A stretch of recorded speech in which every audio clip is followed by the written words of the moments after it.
Tuesday. It's raining. Should have brought an umbrella. The rain feels nice. I should have brought an umbrella. You should have brought an umbrella with you. It wouldn't do you any good to catch a cold now. The roads are empty. Night creeping into the city. Despite your protests, the nurses had to shoo you out, with visiting hours having been over. You try not to think about the hospital behind you. You try to ignore the image of your mom in that small, white room, the smell of disinfectant, and the coughing of other patients in the ward. She's always been your hero. She taught you to be kind. She taught you to be strong. She raised you on her own and told you how proud she was to call you her child. It hurts to see her in that room, hooked up to all sorts of tubes and IV drips, her skin bruised from the needles. As usual, you had paid her a visit, and as usual, she gave you a reassuring smile, telling you that everything will be alright. You tried to ignore what the doctor told you. Stage D, heart failure. 1 year left. Maybe less. You think about your mom again. She's lost weight. Her eyes look sunken, the wrinkles on her face more prominent. Has your hero always looked this small? You look up at the sky.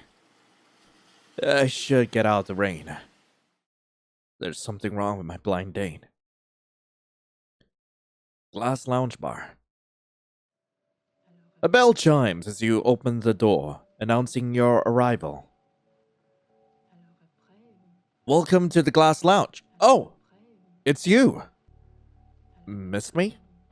Not particularly, no. You walk on over to the bar, taking a seat in front of CO2.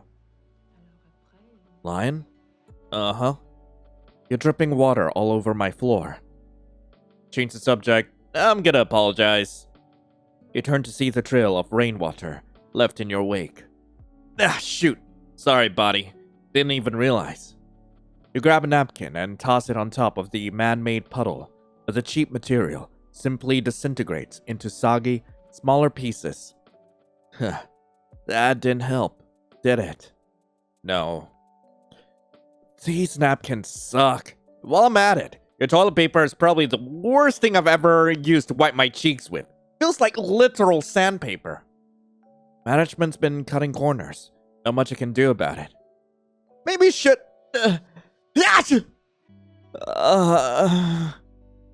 You hastily wipe at your face. The android blinks. You can hear the sounds of its motors whirring as it focuses its lenses onto you. My scanners are detecting a drop in your body temperature. Nothing a few rounds of alcohol won't fix. Fixing your problems and forgetting about them are two vastly different things. Counterpoint, forgetting is easier. You'll see how easy it is when you wake up in the dumpster behind the 24/7 diner on 7th Street with your wallet gone and your right shoe missing.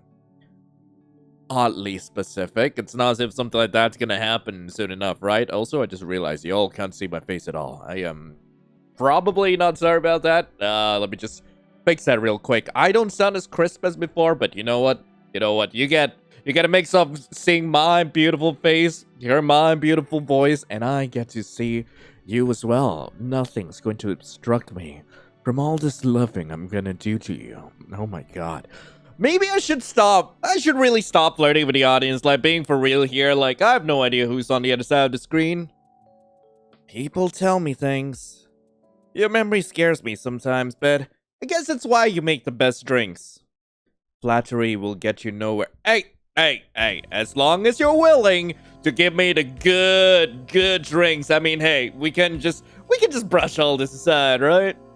Not even a discount? No. Boo! You shake your head and a few drops of water fly in different directions. The bartender seems unamused as usual.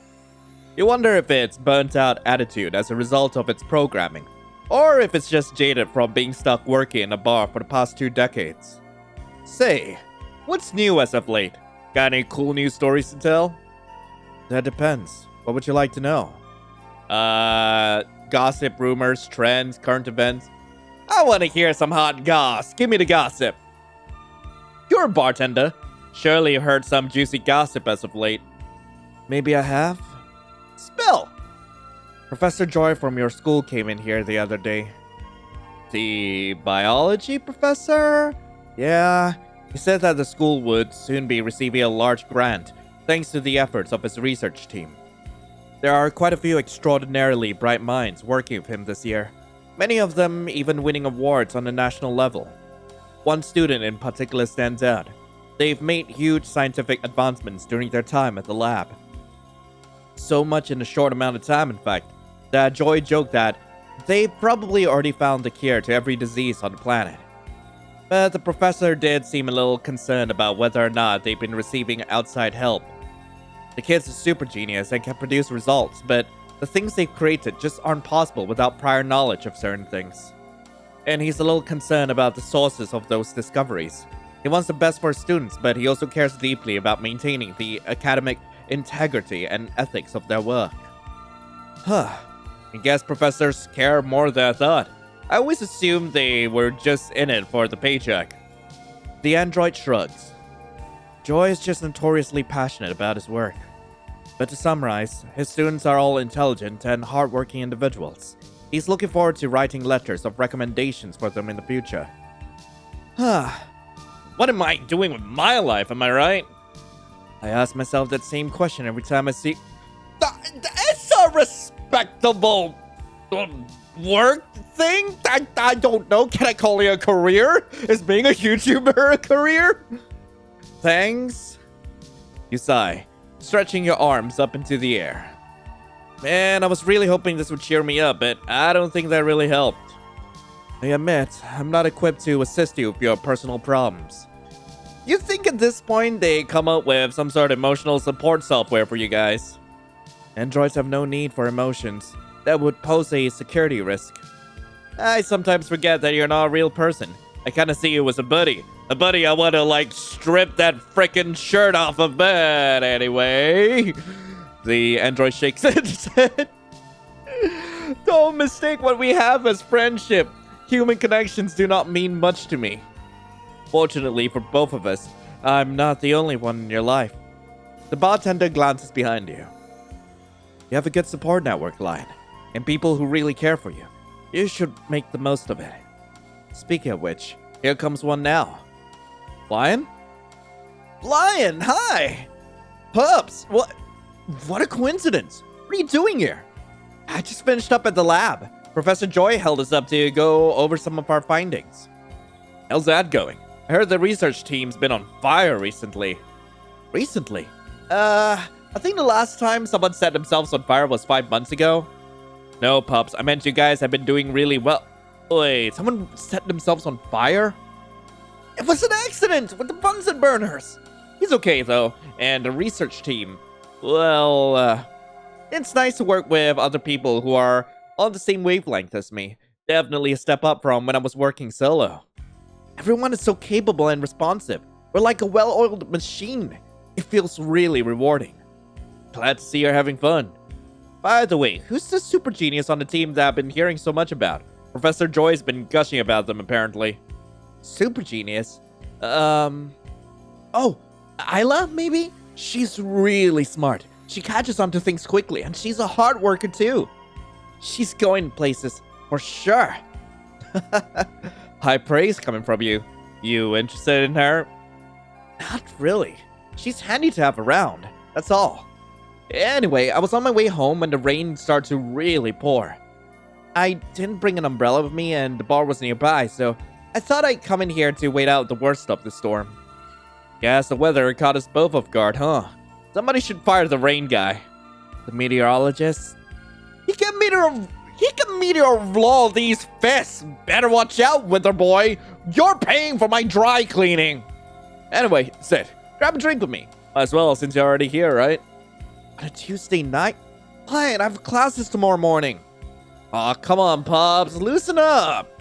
But he doesn't seem to be budging. Perhaps you'll have to resort to using that. You use it? I use that. I use that. I use it. I use it, yeah. Desperate times call for desperate measures. You clasp your hands together and put on your best pleading look. Puppy, please! I don't want to drink alone. You can see his resolve crumbling in real time. He's always had a soft spot for you. Okay. Just one then. He moseys on over to you, only to pause mid-step above the puddle of water still pooled underneath your seat. I forgot about that. From your peripheral vision, you can see CO2 grab a mop. Lion, you're soaked. How long were you outside? A while. Do you have a change of clothes on you? Or something to dry yourself off with? I didn't really bring my bag out with me today. Jeez. He zips open his backpack, digging through his notebooks and papers. Lion, you need to be more careful with your health. Prolonged exposure to the cold will negatively affect your immune system, increasing the risk of catching a cold or flu virus. I will tease. Now that you mention it, my head does kind of hurt.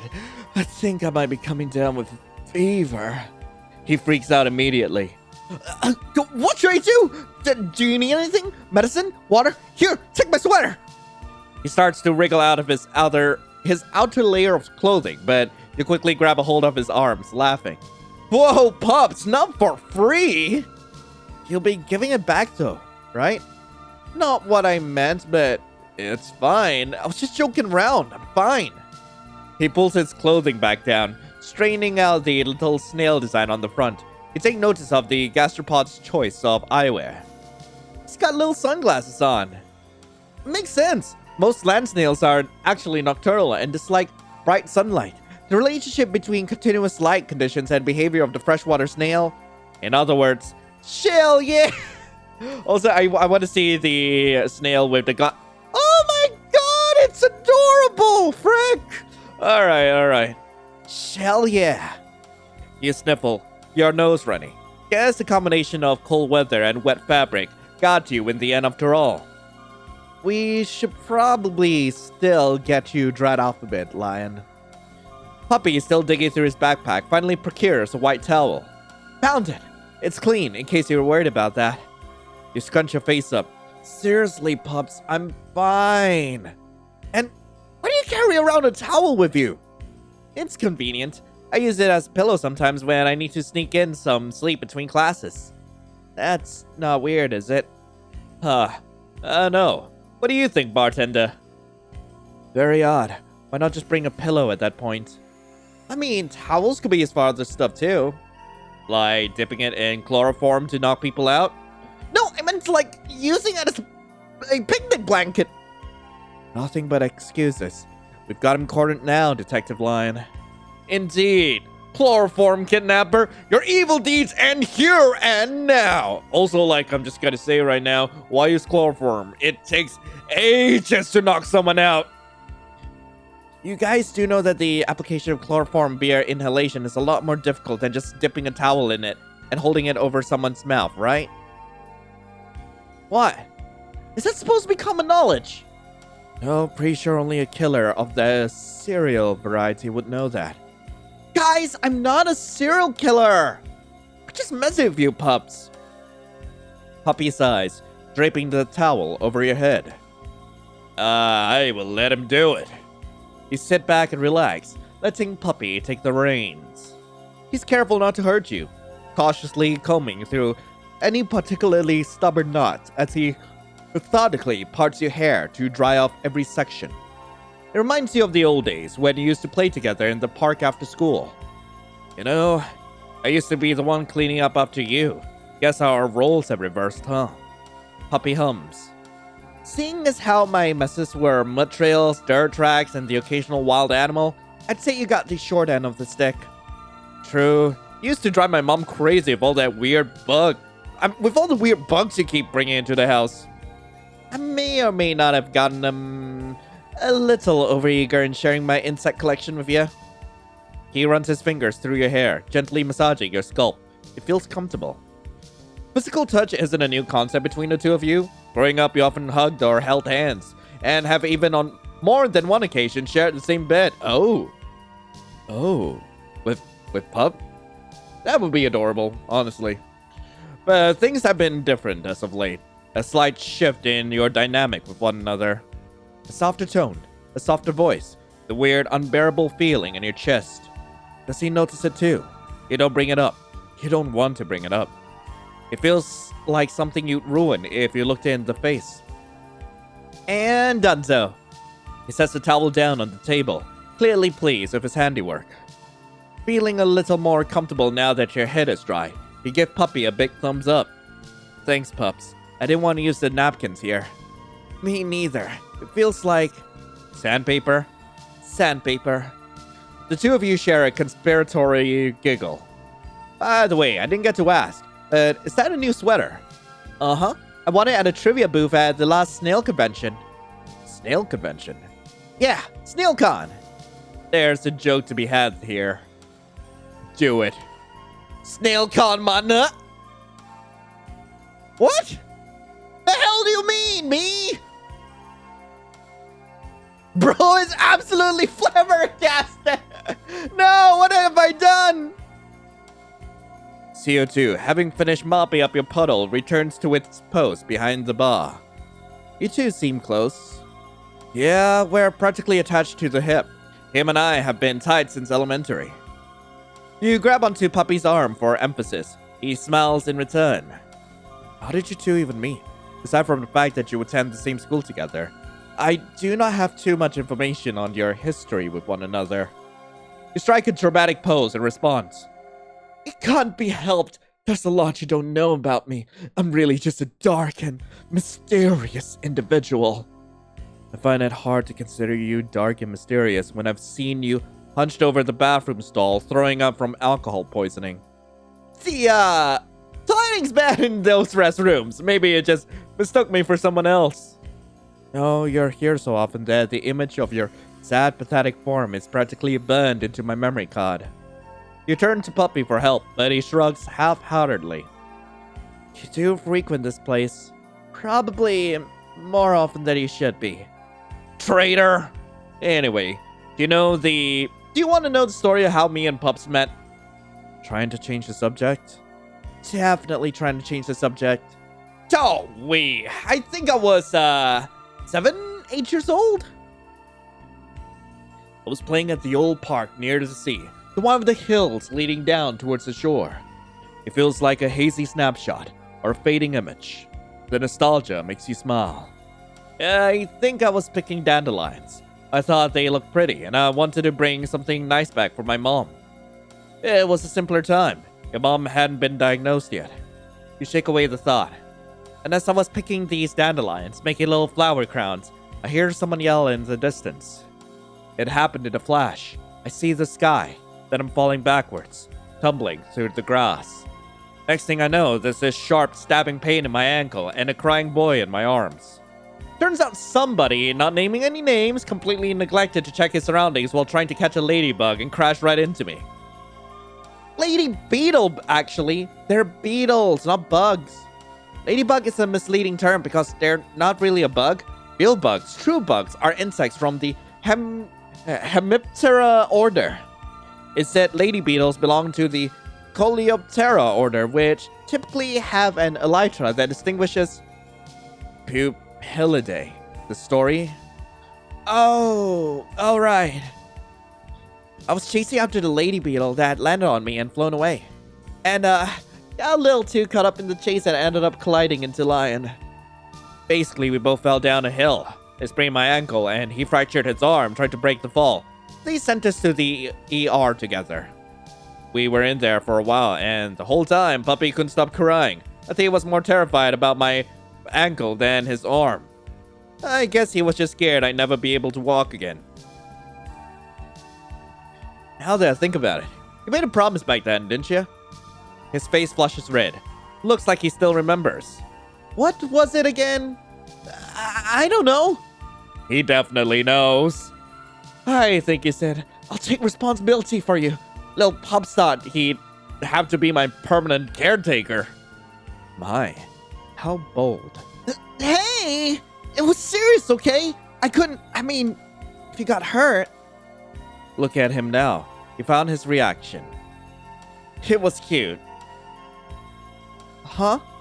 I said you're cute, silly. Puppy looks away, face red. Oh, thank you? You're welcome. Anyway, we somehow ended up inseparable by the time we came out of the ER. And, well... You wrap an arm around Puppy's shoulder, pulling him in for a side hug. We've been best friends ever since. A missed opportunity. You could have sued for personal injury. Aw, don't pick on a poor guy. He was just excited to show off cool bugs. Beetles to his friends. And plus, we wouldn't have met if he didn't crash land into me, so... all's well that ends well. 2 bodily injuries for a chance meeting seems hefty to me. Honestly, a broken bone was a small price to pay for me to meet Lion. I'd happily break more if it meant I could be friends with him again in another life. He gives you a genuine smile. You'll always be my first pick. I will be appreciative. Puppy's awkward at times, but he's always been straightforward and honest about his fondness for you. It's one of many things you like about him. You can't help but to return his smile. And you're my first pick too. But no more broken bones. I prefer having you around in one piece. Speaking of that park, though, I wonder what happened to it. Is it still there? No, I was in the area once and stopped by. They completely demolished it. There's a large commercial building standing in its place now.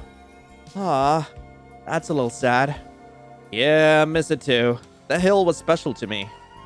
You turn to face CO2, who looks almost amused. Can robots even feel amused? What? Nothing. Just an observation. Now, are you two ready to order? Or am I going to have to peacefully escort you off the premises? Puppy doesn't even miss a beat. 1 agape's devotion for me, with extra strawberries and a sugary rim. The usual then. And you, Lion?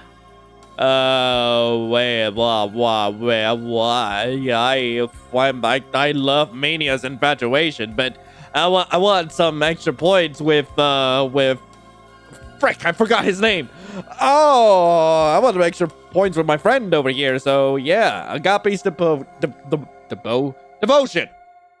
You glance at the menu. It's a strawberry cocktail, garnished with a dark green mint. You smile to yourself. The leafy green of the mint reminds you of someone's hair. Same thing as Puppy. He bumps your shoulder lightly. Awesome sauce.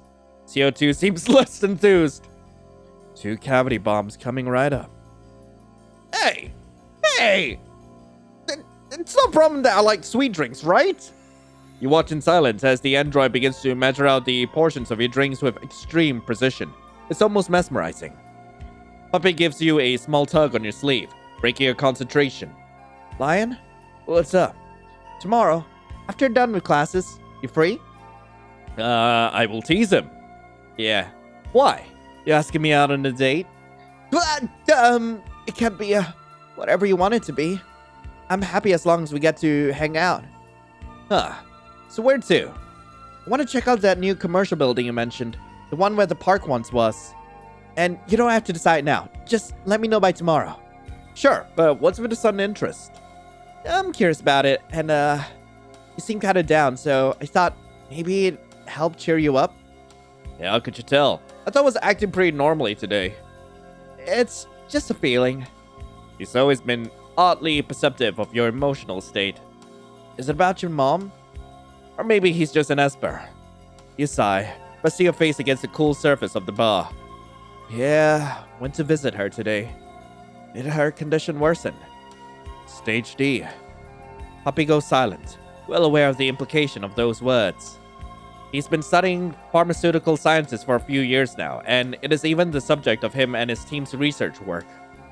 You think that the little boy who wanted nothing more than to have the world's largest insect collection was now working to create medicine that would help others. You pause. Hey, wait. You've always wanted to be an entomologist, didn't you? Study bugs, follow in your parents' footsteps in zoology? I did.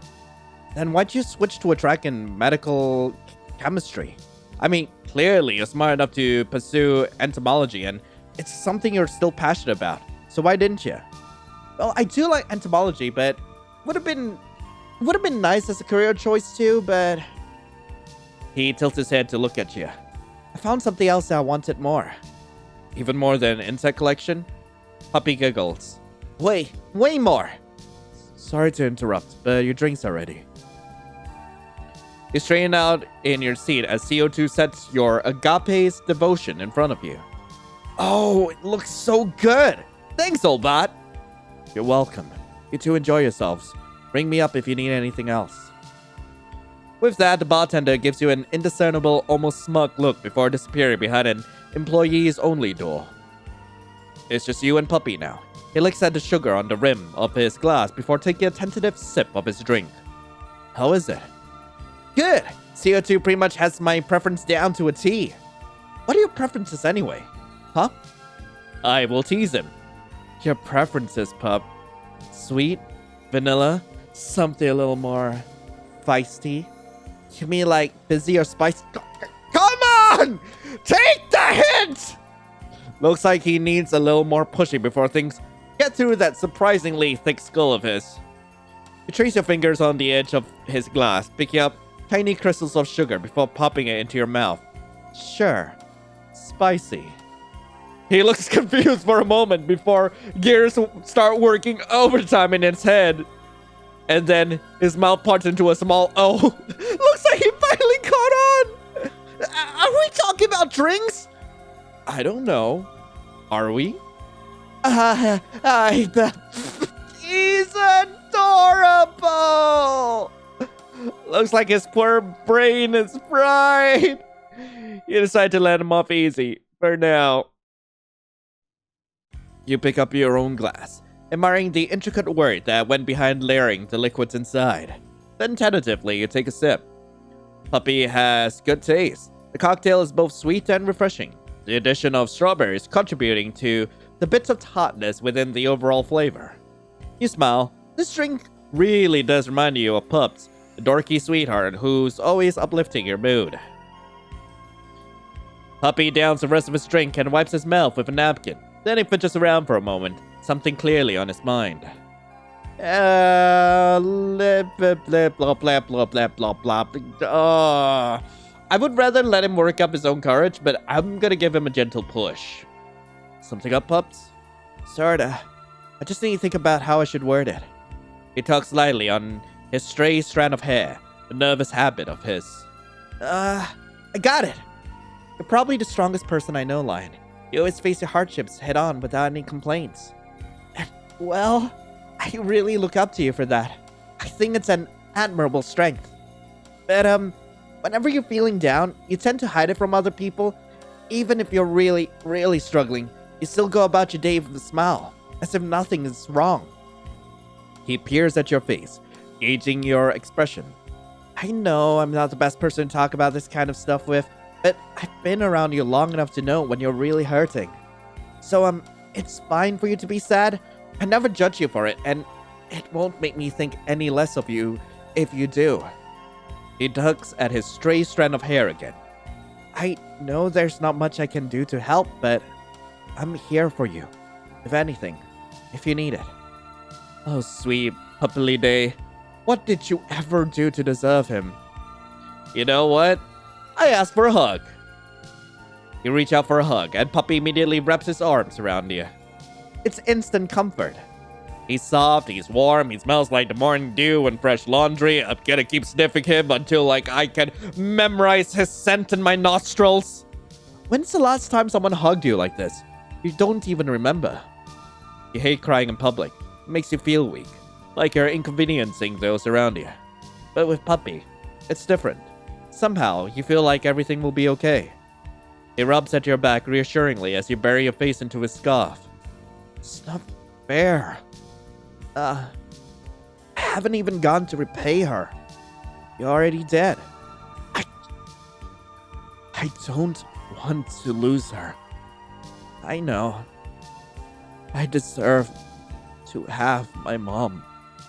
You do. You stay there for a while, until all your bottled up emotions run free. Puppy continues patting you on the back in smooth, gentle motions. It's comfortable here. So comfortable that you never want to leave. All good things must come to an end. Finally, you pull away, wiping at your tear-stricken face with your hands. Thank you. I needed that. He nods solemnly. I just wish there was more I could do for you. He pauses for a moment, seemingly dealing with some inner conflict. I'll work harder. Hey, you do plenty for me already. Who else will lend me a towel in my most dire hour of need? Puppy pouts unhappily. A serial killer? A serial killer, apparently? Aw, Pups, are you still mad about that? It was a joke. Puppy, come on! Okay, forgiven. Thank you. You sigh, leaning back in your chair. I gotta say, first my mom, then the sun storm. I feel like my life's been nothing but a series of bad luck recently. Maybe someone cursed me, looked me at the wrong way. That's a voodoo doll with my name on it? Whatever it is, I hope it passes soon. I'm just so tired of it all. Oh, wait, I've got it. He fumbles with his scarf for a moment before presenting to you with something shiny. Here, you can have this. The pen's colors are a bit faded and chipped from years of wear, but it's clean. He's been taking good care of it.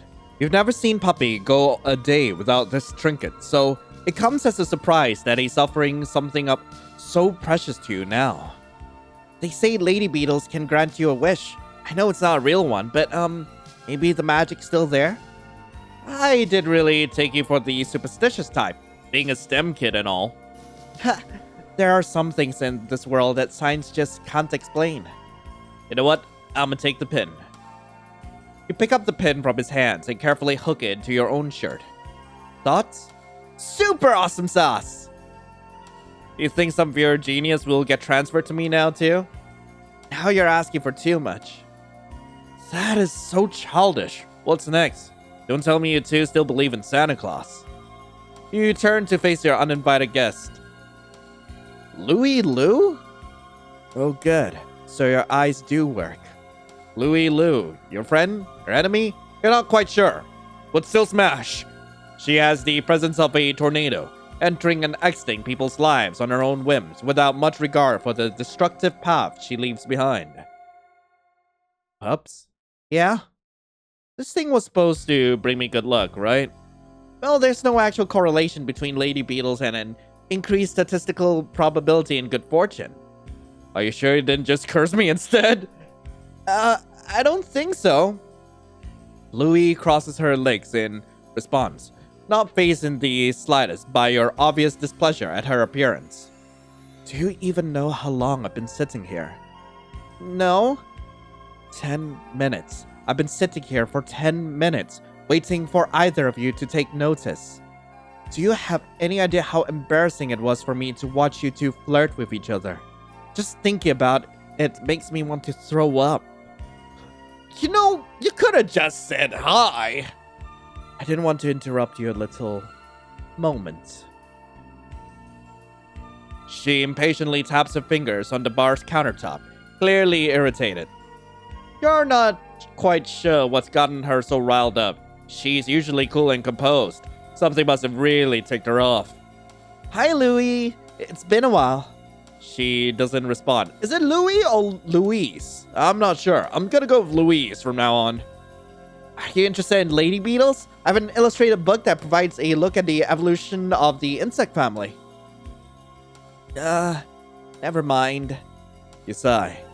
So, Louise, are you here to finally apologize for ghosting me for the past 2 months? Look, I was busy. It was not done out of malice. I'm not an idiot, Louise. You were mad that I didn't want to be a personal little secretary, and you decided to take it out on me by ignoring all my texts and calls. Believe whatever you want, Lion. I have neither the time nor the patience to correct every wrong notion a person's had about me. Maybe they're not notions. Maybe it's just the truth. You know, it's not like you had a great reputation in the first place. Before we even met, I heard all these bad rumors about you. And I thought it was just because people were jealous. I mean, you're rich, you're conventionally attractive, and you've got charisma. In your own way. I thought maybe you were just misunderstood. Maybe people just didn't like seeing a successful woman and wanted to put you down. But now that I do know you, I can say this for sure. You're just objectively a terrible person.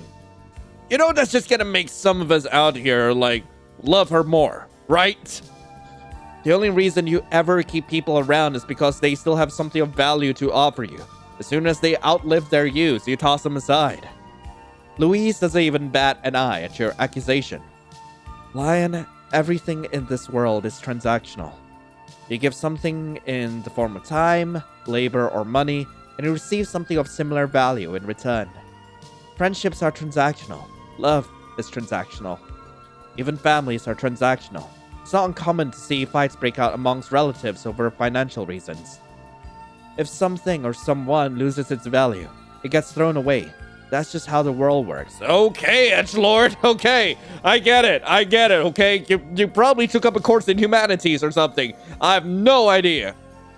As long as someone has a talent or can provide value to my life in any way, I am more than willing and happy to compensate them for their time and effort.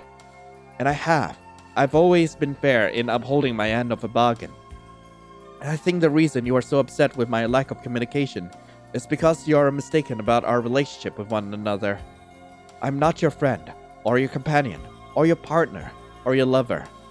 I'm just here to do business, so don't go growing any personal attachments to me, because I won't do for you. Glad we're on the same page then, because I never want to see you again. An air of tension stagnates between the two of you. Finally, Louise sighs. Goodness, I don't know why I'm still here. Normally, I'd have left by the first insult and plotted your downfall by the second. God, you suck! Oh my god! How generous! So why haven't you? I don't know. I'd asking myself the same question as of late. Perhaps it's pity. Nah, it's more like sympathy. Maybe you're growing a heart. Have you considered that? What happened to not developing any personal attachments? Perhaps it's because of the few times I can relate with someone else. I know about your mother's condition. That catches you off guard. The hell are you digging through my life? Just hear me out, Lion. I'm no stranger to the grief you're experiencing right now. Lost my ma and ba when I was 17. Oh, I get where she's coming from now. Oh, I feel like an asshole. Oh, I am so sorry. Losing one's parents is not a pain I would wish upon anyone else, and I mean that. She seems genuine. There's a hint of profound bitter sadness behind her hardened gaze. You never liked Louise, but you do, to some degree, respect her. Despite her questionable methods, she's always been capable and firm. A woman who, much like you, stubbornly refuses to show even a moment of weakness to others. You've always viewed her as this unshakable pillar, not to be looked down upon nor pitied. But right now, she doesn't look like a towering figure of steel will and unshaken resolve. You look at her and all you see is a vulnerable young girl. I'll ask her about it. Louise Lu is the last person you expect to find solace in. And yet, as she sits before you now, you feel an odd sense of connection with her. A mutual understanding, forged through mutual pain. What happened? I don't know the full story. The police only ever figured out bits and pieces based on circumstantial evidence from the crash. It happened 6 years ago, on my birthday. My brother insisted we all go to celebrate at a family villa. The trip would take a few hours by car, and we would have to cross a mountain to get there. Obviously, I didn't want to go. I want to spend my birthday with my friends. But Lu Ren was my family's beloved baby boy, so naturally, Ma and Ba listened to him. The morning of our departure, I came down with a particularly nasty fever. Our physician said that I would need to rest in bed for at least a few days. I was quite pleased with this turn of events. But Lu Ren got upset. He would have me go, even despite my being sick. Luckily, my parents had a sliver of sensibility left. They had me remain at home while they left for the trip themselves. She goes quiet. This next part is difficult for her to share. The rest is, like I said, bits and pieces. I don't know the full truth. I don't know if I ever will. Police found the wreckage. They think they must have been rounding a bend when a deer or something large jumped in front of the vehicle. The driver ended up veering them all off the cliff, straight into the woods below. Search and rescue combed the area for weeks. They found the car, but never the bodies. Not the driver, nor my family. But on the 13th day of their search, something finally came up. My little brother. They found him wandering around the wreckage in a daze. No clue how they missed him before. He was immediately sent to the hospital, where he was questioned by the authorities. And would you believe it? He couldn't remember a thing. The doctors say it's retrograde amnesia, brought on by some form of trauma. You don't sound convinced. Because I'm not. I find it hard to believe that a 14-year-old boy could survive on his own out there for 2 whole weeks, all while somehow managing to slip under SAR's radar. And for 3 bodies to just disappear? Even wild animals leave tracks behind when they bury their meals. The trip was his idea. He insisted I come. My fever must have thrown a wrench in his plans. It must have been premeditated. He must have had outside help. But he wouldn't do that, would he? He's your brother. Not by blood. That's news to you. He's adopted? No. You're adopted! She looks irritated at your line of questioning. Yes, my parents couldn't conceive, so they adopted me, but turns out all they needed to do was to try a little harder, because 3 years later, they popped out the baby boy they've always wanted. You might have accidentally poked at an old wound. I'll show sympathy. Louise, Stop. I already know where this is going. And I didn't share it because I wanted to be pitied. She sighs, brushing off her dress. Lucky me, right? Adopted by a wealthy family? That's quite literally the dream for most people. It's not that simple. My days of luxury are short-lived. Soon my brother will turn 20, and when he does, he'll have full control over the family and its finances. I'll be entirely at his mercy. What? You two are siblings! Shouldn't you both be receiving something? The Lus are old money. They have customs and traditions deeply rooted into a patriarchal lineage that spans centuries. For my brother, that means he's immediately first in line to become the family head, to inherit everything that otherwise would have been mine.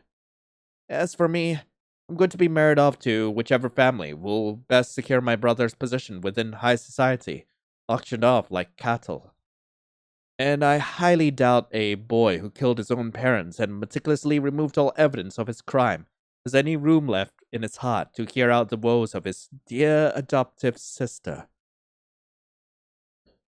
Oh, God. That's rough. Kawabummer shall know. It's rough, buddy. Ah! What do you mean, ow?